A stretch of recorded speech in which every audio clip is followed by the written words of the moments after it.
The table that we've created here at Hillwood is a dessert setting, and it frequently was a work of art in its own right, with extraordinary pieces of sugar sculpture, architecture, and of course beautiful porcelain. A table like this has taken 3 of us about 6 weeks to put together. Probably the most puzzling things for a lot of people will be the objects on the table which are made from sugar. They will wonder, well, did they eat them? Did they bite a head off a figure, or perhaps, suck a flower? The answer to that is that they weren't actually eaten. It was a sort of joke. The stuff on front in the table, it might look like a peach, but it wasn't a peach. It was possibly an ice cream in the shape of a peach. And it was this artificiality, this sense of artifice that makes the Rococo dessert table really a kind of theatrical expression. These things are little parterre.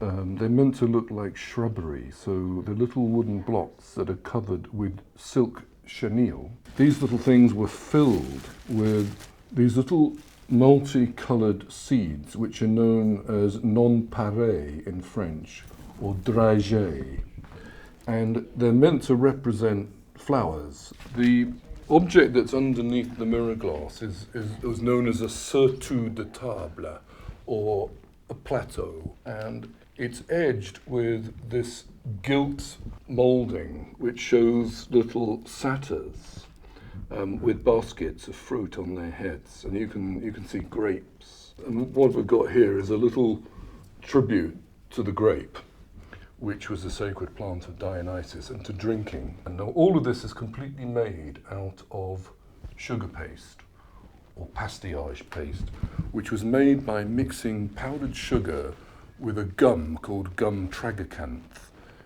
which is a binding material, and it makes it so it's like porcelain or plasticine, a modelling paste. And they're going to make up this extraordinary formal garden, but it's a garden not in an estate, but a formal garden on a table. This table is based very much on an engraving in a book about the art of confectionery. The book was written in 1751 by a man called Joseph Gillier.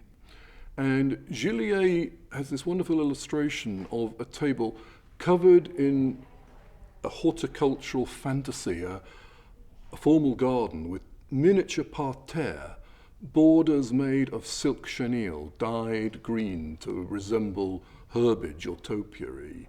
And amongst it are table sculptures, possibly made of sugar, possibly made of porcelain, disporting amongst fantastical sugar architecture. What I've got here are a number of very common sweetmeats which were very popular in 18th century France, which we can still get today. These are known as sugared almonds, or dragées. They were a very important part of this little aftercourse. You've eaten an enormous amount of rich foods, meat, fish, ragouts, all sorts of rich French aristocratic dishes. And you're only going to want something very light at the end. So there might be some gaufres, some little wafers, and just something sweet to suck on to finish the meal off. This way towards the window. Keep going, keep going. I don't want to block off. Well, that's hiding her, isn't it, too much? I like that. Yep. Yeah.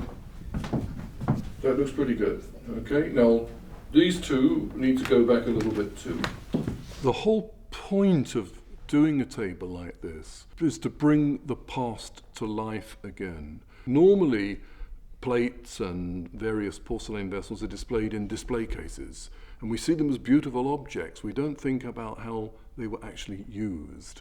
And this gives us a window into a completely lost world.